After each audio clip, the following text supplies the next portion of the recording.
apparently millennials as a generation, which is a group of people who were born approximately 1984 and after, are tough to manage. And because they confound leadership so much, what's happening is leaders are asking the millennials, what do you want? And millennials are saying, we want to work in a place with purpose, love that. We want to make an impact, you know, whatever that means.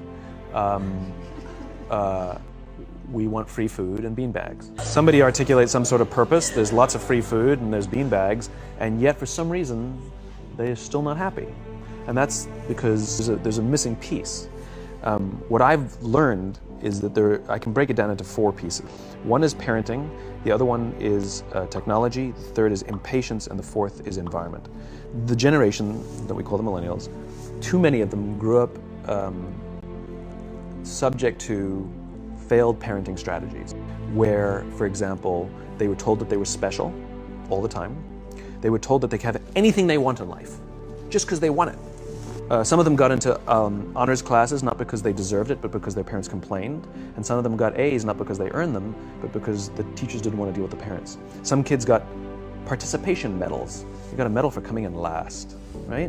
Which the science we know is pretty clear, which is it devalues the medal and the reward for those who actually work hard, and it actually makes the person who comes in last feel embarrassed because they know they didn't deserve it, so it actually makes them feel worse, right? So you take this group of people, and they graduate school, and they get a job, and they're thrust into the real world, and in an instant, they find out they're not special, their moms can't get them a promotion, that you get nothing for coming in last, and by the way, you can't just have it because you want it. And in an instant, their entire self-image is shattered. And so you have an entire generation that's growing up with lower self-esteem than previous generations. The other problem, to compound it, is we're growing up in a Facebook, Instagram world. We're good at showing people that life is amazing even though I'm depressed. We know that engagement with social media and our cell phones releases a chemical called dopamine. That's why when you get a text, it feels good. It's why we count the likes, it's why we go back 10 times. Because we know when you get it, you get a hit of dopamine, which feels good. It's why we like it, it's why we keep going back to it. Dopamine is the exact same chemical that makes us feel good when we smoke, when we drink, and when we gamble. In other words, it's highly, highly addictive, right? We have age restrictions on smoking, gambling, and alcohol, and we have no age restrictions on social media and cell phones. Almost every alcoholic discovered alcohol when they were teenagers. When we're very, very young, the only approval we need is the approval of our parents. And as we go through adolescence, we make this transition where we now need the approval of our peers. Very frustrating for our parents, very important for us. It allows us to acculturate outside of our immediate families into the broader tribe, right? It's a highly, highly stressful and anxious period of our lives, and we're supposed to learn to rely on our friends. Some people, quite by accident, discover alcohol and numbing effects of dopamine to help them cope with the stresses and anxieties of adolescence. Unfortunately, that becomes hardwired in their brains, and for the rest of their lives, when they suffer significant stress, they will not turn to a person, they will turn to the bottle. Social stress, financial stress, career stress, that's pretty much the primary reasons why an alcoholic drinks, right? What's happening is because we're allowing unfettered access to these dopamine-producing devices and media, basically it's becoming hardwired, and what we're seeing is as they grow older, too many kids don't know how to form deep, meaningful relationships. Their words, not mine. They will admit that many of their friendships are superficial. They will admit that their friends, that they don't count on their friends, they don't rely on their friends, they have fun with their friends, but they also know that their friends will cancel on them if something better comes along. Deep, meaningful relationships are not there because they never practice the skill set, and worse, they don't have the coping mechanisms to deal with stress. So when significant stress starts to show up in their lives, they're not turning to a person, they're turning to a device, they're turning to social media, they're turning to these things which offer temporary relief. There's nothing wrong with social media and cell phones. It's the imbalance. If you're sitting at dinner with your friends and you're texting somebody who's not there, that's a problem. That's an addiction.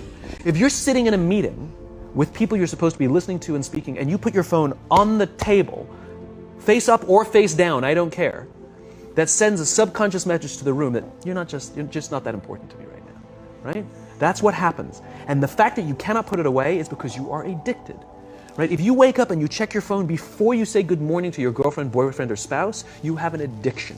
And like all addiction, in time, it'll destroy relationships, it'll cost time, and it'll cost money, and it'll make your life worse.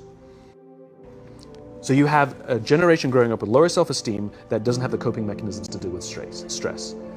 Now you add in the sense of impatience. They've grown up in a world of instant gratification.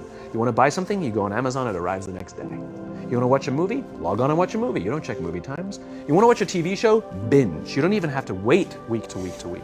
Everything you want, you can have instantaneously. Everything you want, instant gratification. Except job satisfaction and strength of relationships, there ain't no app for that. They are slow, meandering, uncomfortable, messy processes. And so I keep meeting these wonderful, fantastic, idealistic, hardworking, smart kids. They've just graduated school. They're in their entry-level job. I sit down with them and I go, how's it going? They go, I think I'm going to quit. I'm like, why? They're like, I'm not making an impact. I'm like, you've been here 8 months. You know? It's as if they're standing at the foot of a mountain and they have this abstract concept called impact that they want to have in the world, which is the summit. What they don't see is the mountain. I don't care if you go up the mountain quickly or slowly, but there's still a mountain. And so what this young generation needs to learn is patience. That some things that really, really matter, like love, or job fulfillment, joy, love of life, self-confidence, a skill set, any of these things, all of these things take time. Sometimes you can expedite pieces of it, but the overall journey is arduous and long and difficult. And if you don't ask for help and learn that skill set, you will fall off the mountain, or you will, the worst case scenario, and we're already seeing it, the worst case scenario is we're seeing an increase in suicide rates, we're seeing an increase in this generation, we're seeing an increase in accidental deaths due to drug overdoses, we're seeing more and more kids drop out of school or take leaves of absence due to depression, which leads me to the fourth point, which is environment, which is we're taking this amazing group of young, fantastic kids who are just dealt a bad hand. It's no fault of their own. And we put them in corporate environments that care more about the numbers than they do about the kids. They care more about the short-term gains than the long-term life of this young human being. We care more about the year than the lifetime, right? And so we are putting them in corporate environments that aren't helping them build their confidence, that aren't helping them learn the skills of cooperation, that aren't helping them overcome the challenges of a digital world and finding more balance, that isn't helping them overcome the need to have instant gratification and teach them the joys and impact and the fulfillment you get from working hard on something for a long time that cannot be done in a month or even in a year. And so we're thrusting to them in corporate environments, and the worst part about it is they think it's them. They blame themselves. They think it's them who can't deal. And so it makes it all worse. It's not. I'm here to tell them it's not them.